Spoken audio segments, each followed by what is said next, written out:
दोस्तों इस वीडियो में हम करेंगे टॉप 50 क्वेश्चन आपके ईवीएस के पोर्शन के लिए। ये बहुत इंपॉर्टेंट वीडियो होने वाली है आपके लिए। एक तरह से आप कह सकते हैं कि ये आपका एक टेस्ट की तरह है वीडियो। इसमें से आप पहले क्वेश्चन खुद को लगाकर देखिए, उसके बाद आप अपना आंसर चेक कीजिए। अभी तक जो आपको पढ़ना था वो आप सब कुछ पढ़ चुके हैं कंटेंट से, जो थियोरेटिकल पोर्शन था। अब आप बारी आती है आपकी ज्यादा से ज्यादा क्वेश्चंस की प्रैक्टिस करने की। जब मैंने अपना सीटेट का एग्जाम दिया था, मैंने भी थ्योरी पढ़ने के बाद इतने सारे क्वेश्चंस की प्रैक्टिस की थी। ज्यादा से ज्यादा क्वेश्चंस की आप प्रैक्टिस कीजिए, इससे आपको पता चल पाएगा कि क्वेश्चंस आपके कैसे पूछे जाते हैं एग्जाम में। प्रीवियस ईयर क्वेश्चन भी आपको जरूर देखने हैं, क्योंकि प्रीवियस ईयर से भी आपके काफी क्वेश्चंस रिपीट होते हैं। और अब तो आपका प्रैक्टिस का टाइम आ गया, क्योंकि आपके एग्जाम्स स्टार्ट हो चुके हैं। तो ज्यादा से ज्यादा जितने ज्यादा आप एमसीक्यू की प्रैक्टिस कर सकते हैं प्रीवियस ईयर से या कहीं से भी जहां से आपको मिले, आप प्रैक्टिस कीजिए क्वेश्चंस की, ठीक है। और मैं ये आपको ऐसे ही नहीं बता रही हूँ, मैंने भी कई बार सीटेट क्लियर किया है। मैं आपको अपनी मार्कशीट भी दिखा देती हूँ।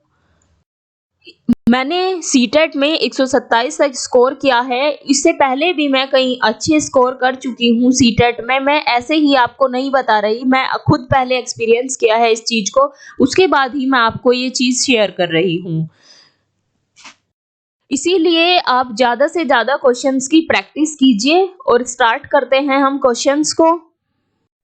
फर्स्ट क्वेश्चन है, निम्नलिखित में से सत्य कथन चुनिए। फर्स्ट है, हाथी गदले पानी में खेलना पसंद करते हैं क्योंकि इससे इनके शरीर को ठंडक मिलती है। सेकंड पॉइंट है, अधिकांश हाथी दिन में लगभग 10 घंटे आराम करना और सोना पसंद करते हैं। थर्ड है, 3 महीने के हाथी के बच्चे का वजन लगभग 200 किलोग्राम होता है।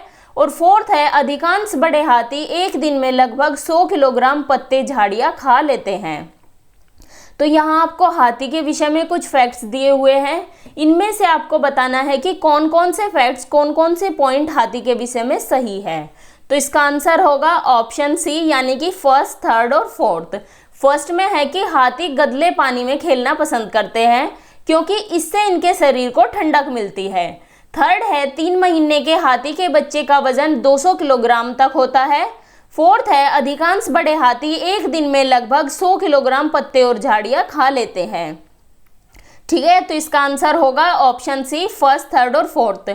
ये पॉइंट्स जो हाथी के विषय में दिए हुए हैं वे हम ईवीएस कंटेंट सीरीज में डिस्कस कर चुके हैं। आप ईवीएस की प्लेलिस्ट से जाकर उसको देख सकते हैं। नेक्स्ट क्वेश्चन है, निम्नलिखित समूह में से उस समूह को चुनिए जिसमें खाना पकाने के तरीके दिए गए हैं।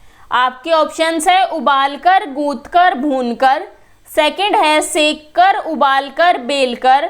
थर्ड है तलकर, भिगोकर या फिर भूनकर। और फोर्थ है सेककर, तलकर या भूनकर। आपको बताना है कि इनमें से खाना बनाने के यानी कि खाना पकाने के तरीके कौन कौन से हैं।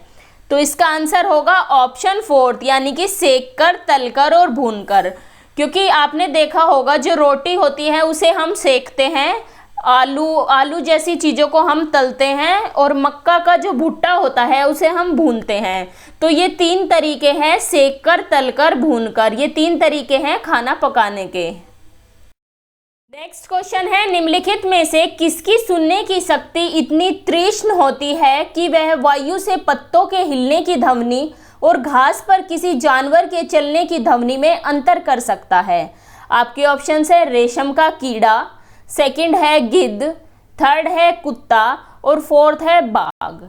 तो किसकी सुनने की शक्ति इतनी ज़्यादा तेज होती है कि वायु से पत्तों के हिलने की आवाज़ में और वह किसी घास पर जानवर के चलने की आवाज़ में अंतर कर सकता है। तो वह है बाघ। जो बाघ है उसकी जो सुनने की शक्ति है वो बहुत तेज होती है। थर्ड का हुआ ऑप्शन फोर्थ। फोर्थ क्वेश्चन है, जब कोई व्यक्ति ट्रेन द्वारा अहमदाबाद से केरल की यात्रा करता है तब वह अनेक सुरंगों को पार करता है। ये सुरंगें डैश पर्वतों में हैं। आपके ऑप्शंस है पश्चिमी घाट, अरावली, पूर्वी घाट या फिर विंध्याचल। तो अहमदाबाद से जब केरल जाते हैं तो कौन सी पर्वत श्रृंखला पड़ती है।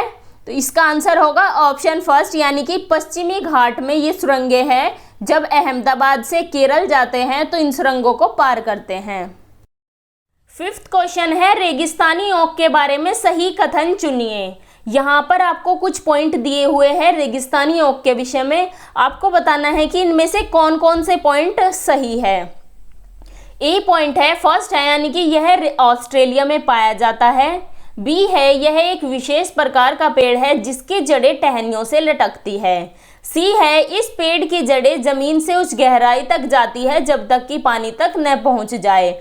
और डी है, इस पेड़ के तने में पानी जमा होता रहता है और स्थानीय लोग पतले पाइप का उपयोग करके इस पानी को पीते हैं। अब आपको बताना है कि इनमें से कौन कौन से पॉइंट सही है रेगिस्तानी ओक के बारे में। तो इसका आंसर क्या होगा? इसका आंसर होगा ऑप्शन सेकंड यानी कि ए, सी और डी। अब बी गलत क्यों है? क्योंकि इसमें दिया हुआ है ये एक विशेष प्रकार का पेड़ है जिसकी जड़ें टहनियों से लटकती है, तो ये पॉइंट गलत है। रेगिस्तानी ओक की जो जड़ें होती है वह टहनियों से नहीं लटकती। हाँ, अगर हम यहाँ पे बरगद दिया होता, बरगद की जो जड़ें होती है वो टहनियों से लटकती है, आपने देखी भी होगी बरगद पेड़ को। तो इसका आंसर होगा ऑप्शन सेकंड यानी कि फर्स्ट सही है, ये ऑस्ट्रेलिया में पाया जाता है। सी सही है कि इस पेड़ की जड़ें जमीन में उस गहराई तक जाती है जब तक पानी तक ना पहुंच जाए। और डी भी इसमें सही है कि इस पेड़ के तने में पानी जमा होता रहता है और स्थानीय लोग पतले पाइप का उपयोग करके इस पानी को पीते हैं। नेक्स्ट क्वेश्चन है, गुरप्रीत पहली बार रेलगाड़ी से नई दिल्ली से चेन्नई गया। अपनी यात्रा में उसकी गाड़ी के द्वारा निम्नलिखित में से किस नदी को पार करने की संभावना नहीं है? अब आपको इनमें से देखना है कि जो ये चार नदी दी हुई है, गोदावरी, गंगा, कृष्णा और नर्मदा, इनमें से आपको यह देखना है कि कौन सी नदी दिल्ली से जब चेन्नई की यात्रा करते हैं उसके बीच में नहीं पड़ सकती। तो फर्स्ट है गोदावरी, गोदावरी आ सकती है बीच में। इसके बाद गंगा, गंगा इसका आपका सेकंड जो ऑप्शन है वह सही होगा गंगा, क्योंकि जो गंगा है वह उत्तर भारत की नदी है, वह इसके रास्ते के बीच में नहीं आएगी। तो सिक्स्थ का होगा option second Ganga. Seventh question है, खेजड़ी वृक्ष के बारे में सही कथन को चुनिए। यहाँ पर खेजड़ी वृक्ष के बारे में कुछ कथन दिए हुए हैं, आपको इनमें से सही कथन को चुनना है। ए है, यह वृक्ष मुख्यतः रेगिस्तानी क्षेत्रों में पाया जाता है। बी है, इसे अधिक जल की आवश्यकता नहीं होती। सी है, यह छायादार वृक्ष है जिसकी छाया में बच्चे खेलना पसंद करते हैं। और डी है, यह अपने तने में जल एकत्रित करता है और लोग पतले पाइप से इस जल को पीते हैं। तो खेजड़ी वृक्ष के बारे में कौन कौन से कथन सही है? ए में है कि यह वृक्ष मुख्यतः रेगिस्तानी क्षेत्रों में पाया जाता है, यह तो सही है क्योंकि जो खेजड़ी वृक्ष है राजस्थान में पाया जाता है। बी है, इसे अधिक जल की आवश्यकता नहीं होती, यह भी सही है। सी में है कि यह छायादार वृक्ष है जिसकी छाया में बच्चा खेलने पसंद करते हैं, यह भी सही है। डी है, यह अपने तने में जल एकत्रित करता है और लोग पतले पाइप से इस जल को पीते हैं। ये पॉइंट आपको गलत है क्योंकि ये खेजड़ी वृक्ष की विशेषता नहीं है, ये किसकी विशेषता है? यह है रेगिस्तानी ओक की विशेषता जो ऑस्ट्रेलिया में पाया जाता है। तो सेवंथ का होगा ऑप्शन फर्स्ट यानी कि ए, बी और सी पॉइंट इसमें सही है। एट्थ क्वेश्चन है, नीचे चित्र 1 में 24 घंटे की घड़ी दिखाई गई है तथा चित्र 2 व चित्र 3 में दो जानवरों एक्स और वाई के सोने का समय छायांकित भाग से दिखाया गया है। एक्स तथा वाई के सोने के समय के बारे में सही कथन चुनिए। अब आपको यहाँ पर 3 घड़ी दी हुई है।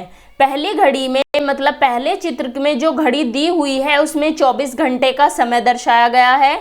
चित्र 2 में जो घड़ी है उसमें एक्स के सोने का समय है और चित्र 3 में जो घड़ी है उसमें वाई के सोने का समय है। तो आपको बताना है एक्स और वाई के सोने का समय कितना है, यानी कि इस कथन के बारे में आपको बताना है। अब देखिए एक्स में 2 पोर्शन यानी कि 2 शेडेड रीजन है, 2 छायांकित भाग है और एक भाग 2 घंटे का है। तो 2 भाग कितने के हुए? 4 घंटे के, यानी कि x 4 घंटे सोता है। और y में है 9 भाग, 9 भाग कितने घंटे के हुए? 18 घंटे के, यानी कि जो y है वह 18 घंटे सोता है। तो इसका आंसर होगा ऑप्शन थर्ड यानी कि x 4 घंटे सोता है जबकि y 18 घंटे सोता है। नेक्स्ट क्वेश्चन है, खाद्य संरक्षण के लिए निम्नलिखित में से कौन सा जोड़ा ठीक नहीं है? आपके ऑप्शन है आलू चिप्स, दूध पनीर, सेब जैम और कच्चा आम अचार। तो इसमें आपको बताना है कि कौन सा जोड़ा खाद्य के संरक्षण के लिए सही नहीं है। तो इसका आंसर होगा ऑप्शन सेकंड यानी कि दूध पनीर। जो दूध से हम पनीर बनाते हैं उसे लंबे समय तक हम प्रिजर्व नहीं कर सकते। चिप्स, जैम और अचार को हम लंबे समय तक प्रिजर्व करके रख सकते हैं। तो 9th का होगा ऑप्शन सेकंड दूध पनीर। नेक्स्ट क्वेश्चन है, ब्रेल लिपि में मोटे कागज पर उभरे हुए बिंदु बने होते हैं, यह लिपि आधारित होती है। आपके ऑप्शंस है 4 बिंदुओं पर, 6 बिंदुओं पर, 8 बिंदुओं पर और 10 बिंदुओं पर। ये क्वेश्चन भी हम कई बार डिस्कस कर चुके हैं। जो ब्रेल लिपि होती है वह कितने बिंदुओं पर आधारित होती है? ब्रेल लिपि होती है 6 बिंदुओं पर आधारित। तो 10वें का होगा सेकंड यानी कि 6 बिंदुओं पर आधारित होती है ब्रेल लिपि। नेक्स्ट क्वेश्चन है कि नीचे लोगों के कुछ क्रियाकलाप दिए गए हैं, कौन कौन से क्रियाकलाप है? ए है कि खानों का उत्खनन यानी कि खुदाई, बी है बांधों का निर्माण, सी में है बाजार में बेचने के लिए पत्तियां एवं जड़ी बूटी इकट्ठी करना, डी है बांस से टोकरी बुनना, ई है गिरे हुए पत्तों से पत्तल बनाना। इनमें से वह क्रियाकलाप कौन से हैं जो जंगलों के गायब होने के लिए जिम्मेदार है? आपको बताना है कि जो ऊपर ये क्रियाकलाप दिए हुए हैं इनमें से कौन से क्रियाकलाप ऐसे हैं जिससे जंगल गायब हो रहे हैं। तो फर्स्ट में है कि खानों का उत्खनन, बिल्कुल जब जंगल यानी कि पेड़ों को काटा जाएगा उसके बाद ही वहाँ खाने बनेगी। सेकंड है बांधों का निर्माण, ये भी सही है, ये भी जंगलों के गायब होने के लिए जिम्मेदार है। थर्ड है बाजार में बेचने के लिए पत्तियां एवं जड़ी बूटी इकट्ठा करना, इससे पेड़ों को नहीं काटा जा रहा है, इससे जंगल के भी कोई गायब होने की ऐसी संभावना नहीं है। डी में है कि बांस से टोकरी बुनना, ये भी नहीं है। ई है गिरे हुए पत्तों से पत्तल बनाना, इसमें तो पेड़ों को काटा ही नहीं गया, जो पेड़ों से पत्ते गिरे हैं उन्हीं से पत्तल बनाने का कार्य इसमें बताया हुआ है। तो इसका आंसर क्या होगा? इसका आंसर होगा थर्ड यानी कि ए और बी, खानों का उत्खनन और बांधों के निर्माण से ये ही मुख्य रूप से जिम्मेदार है जंगलों के गायब होने के। ठीक है। नेक्स्ट क्वेश्चन है कांसे के बारे में सही कथन चुनिए। ऑप्शन है कांसा लोहे, चांदी तथा स्वर्ण की भांति एक तत्व है, बी है कांसे को तांबा तथा टिन से पिघलाकर तैयार किया जाता है, सी है कांसा अत्यंत मजबूत होता है और इससे तोप तथा मूर्ति बनाई जाती है, डी है कांसे के बर्तन एल्यूमिनियम के बर्तनों की तुलना में हल्के और अधिक मजबूत नहीं हैं।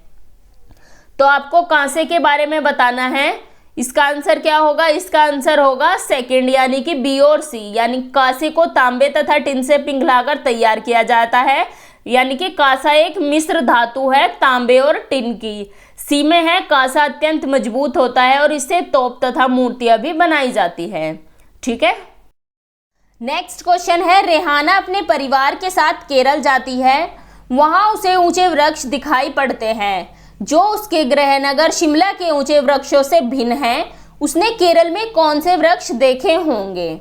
तो आपके ऑप्शन है नारियल, सेब, लीची या फिर चीड़। तो केरल में कौन से वृक्ष होते हैं? नारियल के। तो 13 का होगा ऑप्शन फर्स्ट यानी कि नारियल। 13th क्वेश्चन है कुछ पक्षी हमारी तुलना में 4 गुनी अधिक दूरी तक देख सकते हैं, ये पक्षी है। आपके ऑप्शन है कौवा, चील, बुलबुल। सेकंड है बाज, कबूतर, तोता। थर्ड है चील, बाज, गिद्ध। फोर्थ है फाख्ता, कौवा और मोर।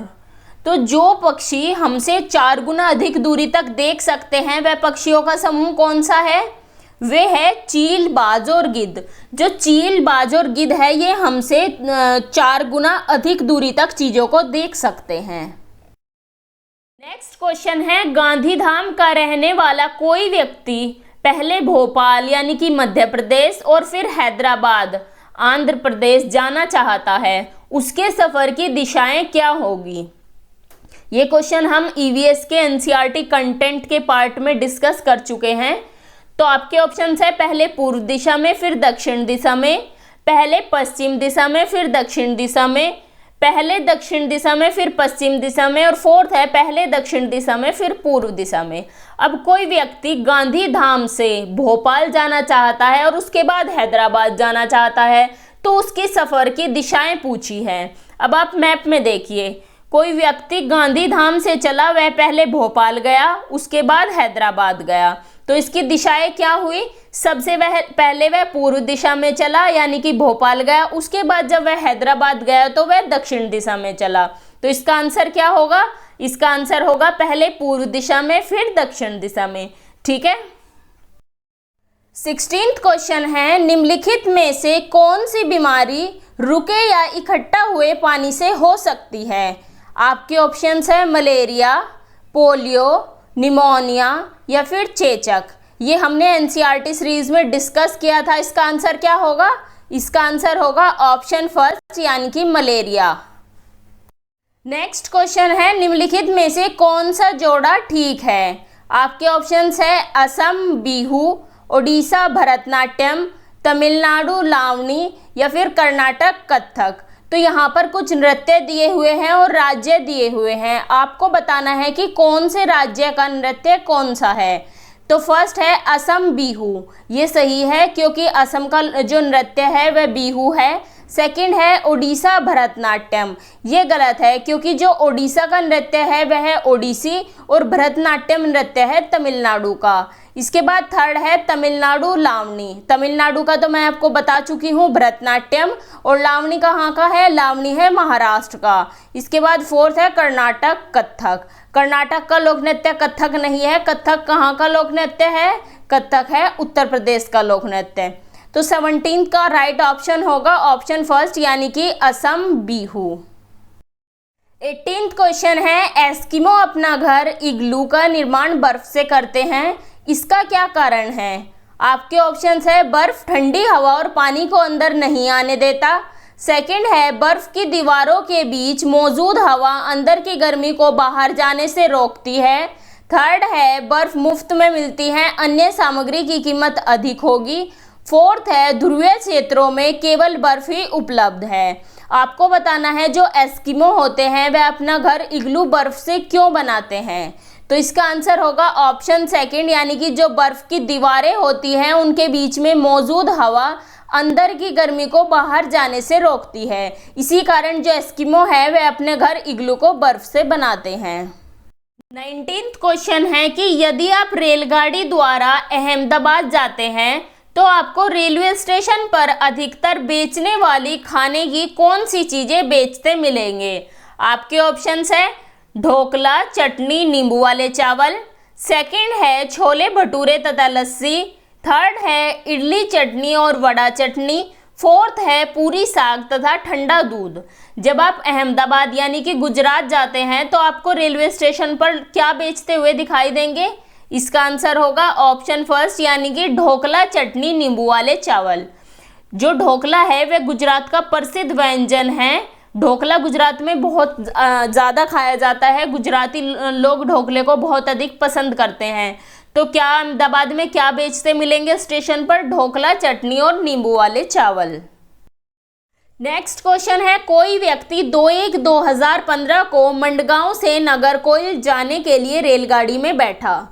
रेलगाड़ी 7:45 पर मंडगांव से चली और अगले दिन अर्थात 3/1/2015 को 4:45 पर नागरकोइल पहुंची। यदि इन दोनों स्टेशन की बीच की दूरी 1140 किलोमीटर है तो रेलगाड़ी की औसत चाल थी लगभग। आपको रेलगाड़ी की औसत चाल बतानी है कि रेलगाड़ी की जो औसत चाल है वह कितनी थी। तो अब चाल क्या होती है? चाल होती है चाल बराबर दूरी बटे समय। दूरी कितनी है? 1140 और समय कितना लगा? समय लगा 21 घंटे। तो इससे आपकी जो चाल है, चाल कितनी आई? 54.28 किलोमीटर प्रति घंटा, यानी कि इसका आंसर होगा 54 किलोमीटर प्रति घंटा। तो 20 का होगा ऑप्शन फर्स्ट। नेक्स्ट क्वेश्चन है, निदान के पश्चात कोई डॉक्टर रोगी से यह कहता है कि उसके खून में हीमोग्लोबिन की कमी है, तो उस रोगी को आयरन की कमी को पूरा करने के लिए क्या क्या खाना चाहिए। आपके ऑप्शंस हैं आंवला, हरी पत्तेदार सब्जियां, गुड़। सेकंड है चावल, चीनी, आंवला। थर्ड है हरी पत्तेदार सब्जियां, गेहूं, संतरा। और फोर्थ है गुड़, नींबू, मटर। अगर किसी के ब्लड में आयरन की कमी हो जाती है यानी कि हीमोग्लोबिन की कमी हो जाती है तो उसे क्या क्या खाना चाहिए? उसे खाना चाहिए आंवला, हरी पत्तेदार सब्जियां और गुड़। नेक्स्ट क्वेश्चन है कि किसी शहर के मानचित्र पर यह लिखा था स्केल 1 सेंटीमीटर बराबर 110 मीटर। यदि मानचित्र पर किन्हीं दो स्थानों के बीच की दूरी 15 सेंटीमीटर है तो उन दोनों स्थानों के बीच की वास्तविक दूरी है। अब आपको इसमें दिया है कि 1 सेंटीमीटर बराबर 110 मीटर दिया हुआ है और हमें बताना है कि दो स्थानों के बीच की दूरी 15 सेंटीमीटर है। 15 सेंटीमीटर में कितने मीटर आएंगे? 15 गुना 110 बराबर 1650 मीटर। तो अब 1650 मीटर तो इसमें आंसर नहीं है। अब आप इस मीटर को किलोमीटर में कन्वर्ट कर देंगे यानी कि इसको 1000 से भाग दे देंगे तो क्या आया? 1.65 किलोमीटर यानी कि 1.65 किलोमीटर। तो इसका आंसर क्या हुआ? इसका आंसर हुआ ऑप्शन फर्स्ट यानी कि 1.65 किलोमीटर। नेक्स्ट क्वेश्चन है कि माउंट एवरेस्ट एक भाग है। आपके ऑप्शन है म्यांमार का, भारत का, तिब्बत का या फिर नेपाल का। तो माउंट एवरेस्ट किसका भाग है? नेपाल का। माउंट एवरेस्ट नेपाल में है, ये भी आप पॉइंट याद रखेंगे। नेक्स्ट क्वेश्चन है नीचे दिए गए कर्तव्यों उत्तरदायित्वों का अध्ययन कीजिए। ए है कि अन्य लोगों का सामान उठाने में मदद करना, बी है पूरे ग्रुप के आगे चलना ताकि ग्रुप पीछे पीछे चले, सी है जो चल ना पाए उसे रुकने के लिए कहना, डी है साथी के बीमार होने पर उसका ध्यान रखना और सबके लिए खाने पीने का इंतजाम करना, ई है रुकने और आराम करने के लिए अच्छी जगह ढूंढना। माउंटेनियरिंग में ग्रुप लीडर की जिम्मेदारी का उपरोक्त में से चयन कीजिए। आपको बताना है कि इनमें से कौन कौन सी जिम्मेदारी ग्रुप लीडर की होनी चाहिए। तो इसका आंसर होगा ऑप्शन फर्स्ट यानी कि ADE। ए में है अन्य लोगों का सामान उठाने में मदद करना, डी में है साथी के बीमार होने पर उसका ध्यान रखना और सबके लिए खाने पीने का इंतजाम करना, और ई में है रुकने के और आराम करने के लिए अच्छी जगह ढूंढना। ये जिम्मेदारी होनी चाहिए ग्रुप लीडर की। 25वां क्वेश्चन है कि पसंद नापसंद के बारे में चर्चा करते समय किसी छात्र ने कहा मुझे और मेरी माँ दोनों को सांप खाना बहुत पसंद है। जब भी हमारी सांप खाने की इच्छा होती है हम पास के किसी होटल में जाकर लिंगहू फैन खाते हैं। तो यह छात्र कहाँ का हो सकता है? आपके ऑप्शन है असम, हांगकांग, उड़ीसा या फिर अरुणाचल प्रदेश। लिंगहू फैन क्या है? लिंगहू फैन एक डिश है जो सांप से बनाई जाती है। तो कहाँ की डिश है लिंगहू फैन? लिंगहू फैन है हांगकांग की डिश। आपको याद रखना है कि हांगकांग में सांप खाए जाते हैं और सांप से बनी हांगकांग की एक प्रसिद्ध डिश है लिंगहू फैन। ठीक है। 26वां क्वेश्चन है कि ब्रेल लिपि के बारे में नीचे दिए गए कथनों का अध्ययन कीजिए। यहाँ पर कुछ ब्रेल लिपि से रिलेटेड पॉइंट दिए हुए हैं, आपको बताना है कि इनमें से कौन से पॉइंट सही है। फर्स्ट है कि ब्रेल को मोटे कागज पर बिंदु बनाकर लिखा जाता है। सेकंड है यह लिपि 8 बिंदुओं पर आधारित होती है। थर्ड है बिंदुओं की पंक्ति किसी नुकीले औजार से बनाई जाती है। और फोर्थ है इसे उभरे बिंदुओं पर हाथ फेर कर पढ़ा जाता है। तो इनमें से आपको सही पॉइंट बताने हैं। फर्स्ट पॉइंट में दिया हुआ है ब्रेल को मोटे कागज पर बिंदु बनाकर लिखा जाता है, ये तो आपका सही है। सेकंड पॉइंट है कि यह लिपि 8 बिंदुओं पर आधारित होती है, तो ये पॉइंट आपका गलत है क्योंकि ब्रेल लिपि कितनी बिंदुओं पर आधारित होती है? 6 बिंदुओं पर आधारित होती है ब्रेल लिपि। थर्ड में है बिंदुओं की पंक्तियां किसी नुकीले औजार से बनाई जाती है, ये भी सही है। और फोर्थ है इसे उभरे बिंदु पर हाथ फेर कर पढ़ा जाता है, ये भी सही है। तो इसका आंसर क्या होगा? इसका आंसर होगा ऑप्शन डी यानी कि फर्स्ट, थर्ड और फोर्थ। सेकंड गलत है क्योंकि सेकंड में दिया हुआ है यह लिपि 8 बिंदुओं पर आधारित है, लेकिन जो ब्रेल लिपि होती है वह 6 बिंदुओं पर आधारित होती है। नेक्स्ट क्वेश्चन है उस वैज्ञानिक का नाम है जिसने सर्वप्रथम मच्छर के पेट के अंदर ताक झांक की और यह सिद्ध किया कि मलेरिया मच्छर से फैलता है तथा इस अनुसंधान के लिए दिसंबर 1902 में चिकित्सा के क्षेत्र में नोबेल पुरस्कार दिया गया। तो तो कौन थे वे जिसने सबसे पहले इस चीज के बारे में बताया कि जो मलेरिया है वह मच्छर से फैलता है? वे थे रोनाल्ड रॉस, और इसके लिए उन्हें 1902 में नोबेल पुरस्कार भी मिला था चिकित्सा के क्षेत्र में। तो आप ये याद रखेंगे कि सबसे पहले रोनाल्ड रॉस ने बताया था कि मलेरिया मच्छर के काटने से होता है। ठीक है। 28 क्वेश्चन है कि मधुमक्खियों के विषय में सही कथन चुनिए। अब आपको यहाँ पर कुछ पॉइंट दिए हुए हैं मधुमक्खियों के विषय में, आपको बताना है कि इनमें से कौन कौन से पॉइंट सही है। फर्स्ट है कि मधुमक्खी पालन शुरू करने का सबसे अच्छा समय जनवरी से मार्च तक है। सेकंड है लीची के फूल मधुमक्खियों को लुभाते हैं। थर्ड है मधुमक्खी पालन और उनके द्वारा उत्पादित शहद का भंडारण करने के लिए बक्सों की आवश्यकता होती है। और फोर्थ है मधुमक्खियों के लिए मीठा घोल बनाने के लिए चीनी खरीदी जाती है। इनमें से बताना है आपको कौन कौन से पॉइंट सही है। अब फर्स्ट पॉइंट है मधुमक्खी पालन शुरू करने का सबसे अच्छा समय जनवरी से मार्च तक है। तो ये तो पॉइंट आपका गलत हुआ, क्योंकि कौन सा समय है मधुमक्खी पालन शुरू करने का सबसे अच्छा? अक्टूबर से दिसंबर। अक्टूबर से दिसंबर का समय सबसे अच्छा समय माना जाता है मधुमक्खी पालन शुरू करने का। सेकंड में कि लीची के फूल मधुमक्खियों को लुभाते हैं, ये भी सही है। थर्ड है कि मधुमक्खी पालन करने और उनके द्वारा उत्पादित शहद का भंडारण करने के लिए बक्सों की आवश्यकता होती है। और फोर्थ है कि मधुमक्खियों के लिए मीठा घोल बनाने के लिए चीनी खरीदी जाती है। तो ये पॉइंट्स भी आपके सही है, आपका फर्स्ट पॉइंट गलत है।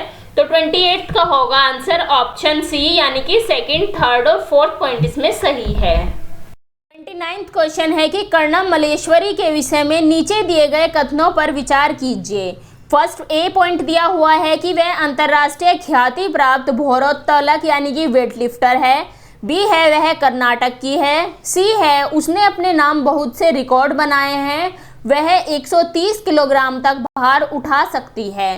डी है जब वह 12 वर्ष की थी तभी से वह भार उठाने का अभ्यास करने लगी थी।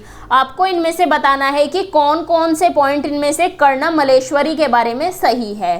तो इसका आंसर होगा ऑप्शन सेकंड, यानी कि ए, सी और डी सही है कि वह एक अंतर्राष्ट्रीय ख्याति प्राप्त वेटलिफ्टर है, ये सही है। उसने अपने नाम बहुत से रिकॉर्ड किए हैं, वह 130 किलोग्राम तक भार उठा सकती है, ये भी सही है। जब वह 12 वर्ष की थी तब से वह भार उठाने का अभ्यास करने लगी थी, ये भी सही है। इसमें बी पॉइंट गलत है, इसमें दिया हुआ है कि वह कर्नाटक की है, ये गलत है क्योंकि जो कर्णम मलेश्वरी है वह है आंध्र प्रदेश की। तो 29 का हुआ ऑप्शन सेकंड। नेक्स्ट क्वेश्चन है, रजत ने अपने मित्र से कहा मैं नहीं खेल सकता क्योंकि मुझे बुखार है। मैं कभी बुखार, सरदर्द और अंत में पसीना आने के चक्र से गुजरता हूँ। रक्त की जांच के बाद डॉक्टर ने मुझे एक कड़वी दवाई दी। रजत किस रोग से पीड़ित हो सकता है? आपकी ऑप्शंस है मलेरिया, मियादी बुखार, अतिसार या फिर हैजा। रजत बताता है कि मैं कभी बुखार, सरदर्द और अंत में पसीने आने के चक्र से गुजरता हूँ। तो ये सभी किसके सिम्टम्स हैं? ये सभी सिम्टम्स हैं मलेरिया के, तो इसका आंसर होगा मलेरिया। नेक्स्ट क्वेश्चन है कि पंखुड़ियों के अंदर फूल के बीच में कुछ पतली पाउडर जैसी रचनाएं दिखाई देती है, जिन्हें कहते हैं। आपके ऑप्शंस है वर्तिकाग्र, परागकोश, पराग या फिर मूलांकुर। अब आप देखिए इस फूल को देखिए, इसके बीच में आपको जो ये फूल पे येलो पार्ट दिखाई दे रहा है, ये इसको क्या बोलते हैं? इसके विषय में पूछा गया है कि इसे क्या कहते हैं। तो इसे क्या कहते हैं हम? इसे कहते हैं पराग। फूल के बीच में जो येलो पार्ट दिखाई दिया हुआ है इसे पराग कहा जाता है। ठीक है। नेक्स्ट क्वेश्चन है कि पक्षी अपनी गर्दन बहुत अधिक हिलाते हैं, इसका कारण है। आपके ऑप्शंस है उड़ सकते हैं, सेकंड है पक्षियों की आंखों की पुतली घूम नहीं सकती, थर्ड है पक्षियों की आंख छोटी होती है, फोर्थ है उनके कान पंखों से ढके होते हैं। तो क्यों हिलाते हैं पक्षी अपनी गर्दन? इसका आंसर होगा ऑप्शन सेकंड, यानी कि पक्षियों की जो आंखों की पुतली होती है वह घूम नहीं सकती, इसलिए पक्षी अपनी गर्दन, पूरी गर्दन को ही घुमाकर इधर उधर चीजों को देखते हैं। ठीक है। नेक्स्ट क्वेश्चन है मधुबनी चित्रकला के बारे में कि मधुबनी चित्रकला के बारे में सही कथन चुनिए। यहाँ पर आपको कुछ पॉइंट दिए हुए हैं मधुबनी चित्रकला से रिलेटेड। आपको बताना है कि कौन कौन से पॉइंट इनमें से सही है। ए है कि इन चित्रों को बनाने में नील, हल्दी, फूल, पेड़ों के रंग आदि का इस्तेमाल किया जाता है। बी है इन चित्रों में इंसान, जानवर, पेड़, फूल, पंछी, मछलियाँ आदि दिखाए जाते हैं। थर्ड है यह लोक चित्रकला बहुत पुरानी है और इसका नाम मधुबनी नामक स्थान पर पड़ा। डी है मधुबनी राजस्थान का अति प्रसिद्ध जिला है।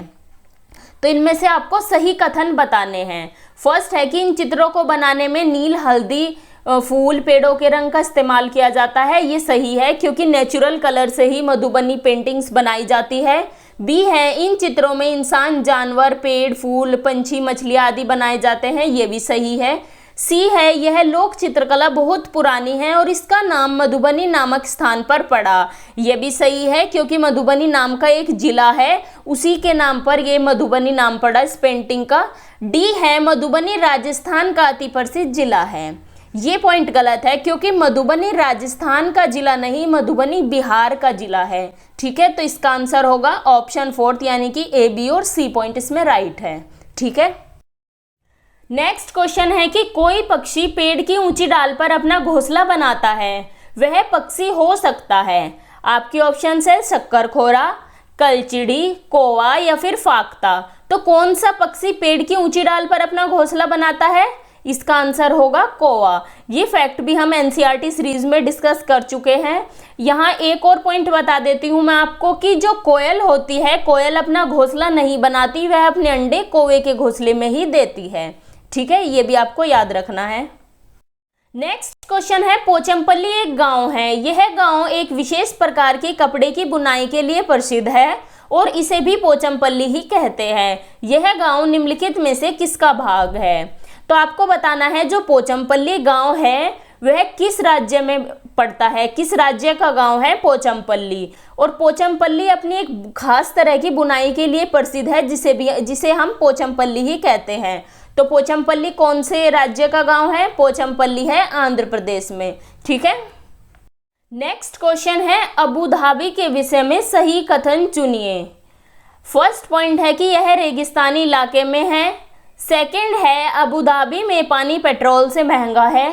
थर्ड है यहाँ की स्थानीय भाषा अरबी है। और फोर्थ है अबू धाबी की मुद्रा को दिनार कहते हैं। आपको बताना है कि कौन कौन से पॉइंट इसमें सही है। तो इसका आंसर क्या होगा?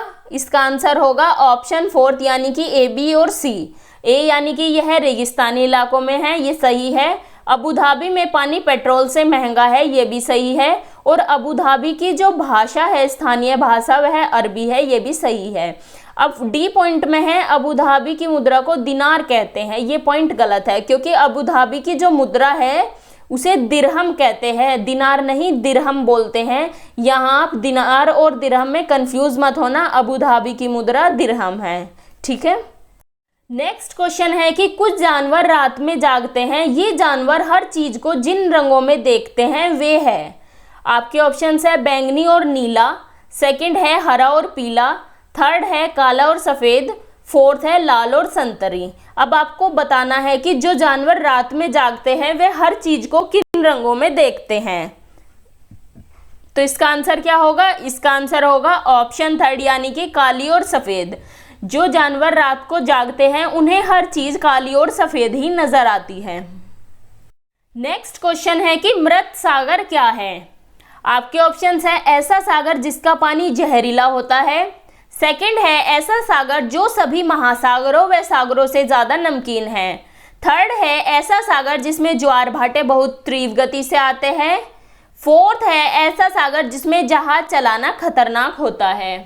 तो आपको बताना है कि जो मृत सागर है वह क्या है। तो इसका आंसर होगा ऑप्शन 2 यानी कि ऐसा सागर जो सभी महासागरों व सागरों से ज्यादा नमकीन है। नेक्स्ट क्वेश्चन है निम्नलिखित में से सही कथन चुनिए। अब फर्स्ट है कि जिन जानवरों के बाहरी कान व शरीर पर बाल होते हैं वे बच्चे देते हैं, सेकंड है जिन जानवरों के बाहरी कान व शरीर पर बाल नहीं होते वे अंडे देते हैं, थर्ड है जिन जानवरों के बाहरी कान व शरीर पर बाल नहीं होते वे बच्चे देते हैं, और फोर्थ है जिन जानवरों के बाहरी कान व शरीर पर बाल होते हैं वे अंडे देते हैं। तो इनमें से आपको बताना है कि कौन से पॉइंट इसमें से सही है। तो इसका आंसर होगा ऑप्शन डी यानी कि फर्स्ट और सेकंड। फर्स्ट है जिन जानवरों के बाहरी कान व शरीर पर बाल होते हैं वे बच्चे देते हैं, और सेकंड है जिन जानवरों के बाहरी कान व शरीर पर बाल नहीं होते वे अंडे देते हैं। ठीक है। नेक्स्ट क्वेश्चन है, किसी छात्र ने अपने अहमदाबाद और नागरकोइल की यात्रा के बारे में अपनी डायरी में नीचे दी गई जानकारी नोट की। यहाँ पर कोई छात्र अपनी जो अहमदाबाद से नागरकोइल की यात्रा करता है उसके बारे में एक चार्ट बनाता है। चार्ट में उसमें दिनांक, स्टेशन का नाम, पहुँचने का समय, स्टेशन छोड़ने का समय और गांधी धाम से दूरी दी हुई है। उपरोक्त जानकारी के आधार पर नीचे दिए गए निष्कर्ष निकाले गए हैं। नीचे कुछ निष्कर्ष निकाले गए हैं, उसमें से बताना है आपको कि कौन कौन से निष्कर्ष सही है। फर्स्ट है कि अहमदाबाद से नागरकोइल की दूरी 2348 किलोमीटर है। अब आपको पहले अहमदाबाद से नागरकोइल की दूरी निकालनी है। अब नागरकोइल के सामने लिखा हुआ है गांधी धाम से दूरी वाले कॉलम में 2649 और अहमदाबाद के सामने है 301। तो आपको दूरी कैसे निकालेंगे? अहमदाबाद और नागरकोइल के बीच की 2649 में से 301 को घटा देंगे, इससे आपकी दूरी आ जाएगी और दूरी आएगी 2348 किलोमीटर। तो फर्स्ट पॉइंट इसमें सही है। सेकंड पॉइंट है, इस दूरी को रेलगाड़ी 40 घंटे 55 मिनट में तय करती है। अब आपको बताना है कि अहमदाबाद से नागरकोइल पहुंचने में रेलगाड़ी को कितना समय लगता है। तो अहमदाबाद से स्टेशन छोड़ने का समय क्या था? 11:50 पर 10/2/2014 में। उसके बाद नागरकोइल पहुंची 12/2/2014 में 4:45 पर प्रातः। तो आप 11:50 में से 4:45 घटाकर वे सारे घंटे जोड़ लेंगे, उससे आपकी समय आ जाएगा। समय आएगा 28 घंटे 55 मिनट। तो सेकंड पॉइंट गलत है, इसमें थर्ड पॉइंट सही है। फोर्थ है, रेलगाड़ी की औसत चाल लगभग 80 किलोमीटर प्रति घंटा है। अब आपको औसत चाल निकालनी है। औसत चाल कैसे निकालेंगे? औसत चाल का फॉर्मूला क्या होता है? औसत चाल बराबर दूरी बटे समय। दूरी कितनी आई थी? दूरी आई थी 2348 किलोमीटर और समय था 28 घंटे 55 मिनट। अब दूरी को समय से भाग दे देंगे, इससे आपकी औसत चाल आ जाएगी और औसत चाल आएगी 80 किलोमीटर प्रति घंटा। तो इसमें कौन कौन से निष्कर्ष सही है? इसका आंसर होगा ऑप्शन फर्स्ट यानी कि फर्स्ट, थर्ड और फोर्थ, ये पॉइंट इसमें सही है। क्वेश्चन है, कांसा दो धातुओं का मिश्रण है। ये दो धातुएं हैं। आपको बताना है कांसा यानी कि ब्रोंज कौन कौन सी दो धातुओं का मिश्रण है। आपके ऑप्शन है तांबा और जस्ता यानी कि जिंक, सेकंड है तांबा और टिन, थर्ड है तांबा और लोहा, फोर्थ है एल्यूमिनियम और टिन। तो जो कांसा है यानी कि ब्रॉन्ज किस किस का मिश्रण है? ये मिश्रण है तांबा और टिन का। ये हम कई बार इस क्वेश्चन को डिस्कस कर चुके हैं, पहले भी वीडियो में कई बार ये क्वेश्चन आ चुका है, हमने कई बार डिस्कस किया है इसे। जो कांसा है वे तांबे का और टिन का मिश्रण है। ठीक है, आपको याद रखना है। नेक्स्ट क्वेश्चन है, माउंट एवरेस्ट के बारे में सही कथन चुनिए। आपके ऑप्शन है, यह जम्मू और कश्मीर का भाग है और इसकी चोटी की ऊंचाई 8200 मीटर है। सेकंड है, यह नेपाल का भाग है और इसकी चोटी की ऊंचाई 8900 मीटर है। थर्ड है, यह भारत का भाग है और इसकी चोटी की ऊंचाई 9850 मीटर है। और फोर्थ है, यह तिब्बत का भाग है और इसकी चोटी की ऊंचाई 9850 मीटर है। तो आपको बताना है माउंट एवरेस्ट के बारे में कि माउंट एवरेस्ट किसका भाग है। माउंट एवरेस्ट है नेपाल का भाग और इसकी चोटी की ऊंचाई 8900 मीटर है। यहाँ पर जो 8900 मीटर दिया हुआ है यह राउंड ऑफ करके दिया हुआ है। इसकी जो एग्जैक्ट ऊंचाई है वे 8848 मीटर है। कितनी? 8848 मीटर है। नेपाल में है यह माउंट एवरेस्ट। ठीक है, आपको याद रखना है माउंट एवरेस्ट जो है यह नेपाल का भाग है और इसकी चोटी की ऊंचाई कितनी है? 8848 मीटर। क्वेश्चन है, रेगिस्तानी ओक एक पेड़ का नाम है जिसकी जड़ें उस गहराई तक जमीन में भीतर जाती है जब तक कि पानी तक ना पहुंच जाए। इस पेड़ की जड़ों की गहराई इस पेड़ की ऊंचाई के लगभग 30 गुनी है। यह पेड़ कहाँ पाया जाता है? अब आपको बताना है जो रेगिस्तानी ओक पेड़ है वह कहाँ पाया जाता है। रेगिस्तानी ओक पाया जाता है ऑस्ट्रेलिया में। ठीक है, आपको याद रखना है जो रेगिस्तानी ओक पेड़ है वह ऑस्ट्रेलिया में पाया जाता है। फिफ्थ क्वेश्चन है, कोई रेलगाड़ी गांधी धाम से 16 जुलाई 2014 को प्रातः 5:15 पर स्टेशन छोड़कर 18 जुलाई 2014 को प्रातः 4:45 पर नागरकोइल स्टेशन पर पहुंचती है। रेलगाड़ी द्वारा चली गई दूरी 2649 किलोमीटर है। इस रेलगाड़ी की औसत चाल किलोमीटर प्रति घंटा में लगभग है। अब आपको रेलगाड़ी की औसत चाल बतानी है। दूरी दी हुई है 2649 किलोमीटर। समय कितना हुआ, समय हुआ 47 मतलब 47.5 घंटे। तो औसत चाल क्या होगी, दूरी बटे समय। अब आप दूरी कितनी है 2649 किलोमीटर को डिवाइड कर देंगे 47.5 घंटों से, तो ये औसत चाल आ जाएगी। औसत चाल आई 55.76 किलोमीटर। अब जो 76 है ये 5 से ज़्यादा है ना, तो इसे राउंड ऑफ करके हम 56 ले लेंगे, यानी कि 56 किलोमीटर इसकी औसत चाल होगी। ठीक है, औसत चाल का फॉर्मूला होता है दूरी बटे समय। ठीक है, नेक्स्ट क्वेश्चन है, बिहार राज्य के लोगों के लिए मधुमक्खी पालन शुरू करने की सबसे अच्छी अवधि कौन सी है। आपके ऑप्शन है जनवरी से मार्च, अप्रैल से जून, जुलाई से सितंबर या फिर अक्टूबर से दिसंबर। तो कौन सी है मधुमक्खी पालन शुरू करने की सबसे अच्छी अवधि, यह है अक्टूबर से दिसंबर, क्योंकि जो अक्टूबर से दिसंबर का समय है वह मधुमक्खियों के अंडे देने का समय होता है और ये सबसे अच्छी अवधि मानी जाती है मधुमक्खी पालन शुरू करने की। क्वेश्चन है, नीचे दिया गया पैराग्राफ पढ़िए जिसे गांव के एक छात्र ने अपने घर के विषय में लिखा है। क्या लिखता है छात्र कि मैं गांव से आया हूँ, हमारे गांव में अत्यधिक वर्षा होती है, इसलिए हमारे घर धरती से लगभग 10 से 12 फुट ऊंचे बने होते हैं। इन्हें मजबूत बांस के खंभों पर बनाया जाता है। यह अंदर से भी लकड़ी के बने होते हैं। तो यह गांव होना चाहिए। आपको बताना है कि यह कौन सा गांव होगा, मतलब कौन से राज्य में होगा यह गांव। यह होगा असम में। क्यों, जो असम का गांव है वहाँ पर बहुत अधिक बारिश होती है। पानी भरने के कारण जो घर होते हैं वे धरती से लगभग 8 से 12 फुट ऊंचे लकड़ी के यानी कि बांस के खंभों पर बनाए जाते हैं। तो इसका आंसर होगा ऑप्शन सेकंड, असम।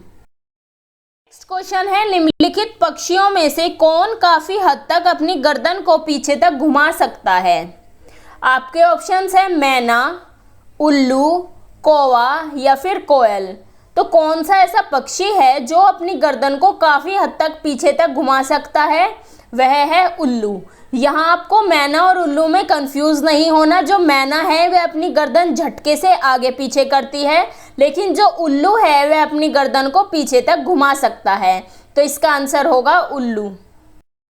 क्वेश्चन है, हमारे देश के नीचे दिए गए किस भाग में खाने की चीजें जैसे टैपियोका और नारियल को लोग अपने घर के आंगन में ही उगाते हैं और इन्हें इनसे बने खाने का स्वाद बहुत अच्छा लगता है। तो कौन सा ऐसा राज्य है जिसमें टैपियोका और नारियल उगाया जाता है, वह है केरल। केरल में टैपियोका और नारियल उगाया जाता है, ये आपको याद रखना है। और जो साबूदाना आप घर में इस्तेमाल करते हैं वह भी टैपियोका से ही बनता है। ठीक है, तो इसका आंसर होगा केरल। क्वेश्चन है, कोई डॉक्टर एक मरीज को खाने के लिए कुछ दवाइयाँ लिखता है और साथ ही गुड़, आंवला और हरी पत्तेदार सब्जियां जरूर खाने का सुझाव देता है। यह मरीज किस रोग से पीड़ित होना चाहिए। आपके ऑप्शंस है बुखार, मियादी बुखार, मलेरिया या फिर एनीमिया। डॉक्टर ने मरीज को गुड़, आंवला और हरी पत्तेदार सब्जियां खाने का सुझाव दिया है। तो इस मरीज में किस चीज़ की कमी होगी, इसमें आयरन की कमी होगी और आयरन की कमी यानी कि लौह तत्व की कमी होगी। इससे कौन सा रोग होता है, इससे होता है एनीमिया। तो इसका आंसर होगा एनीमिया। नेक्स्ट क्वेश्चन है, रेगिस्तानी ओक के बारे में निम्नलिखित कथनों का अध्ययन कीजिए। यहाँ पर कुछ पॉइंट दिए हुए हैं रेगिस्तानी ओक के बारे में। फर्स्ट है रेगिस्तानी ओक एक वृक्ष है जिसकी ऊंचाई हमारी कक्षा के कमरों के लगभग बराबर अर्थात लगभग 4 मीटर होती है।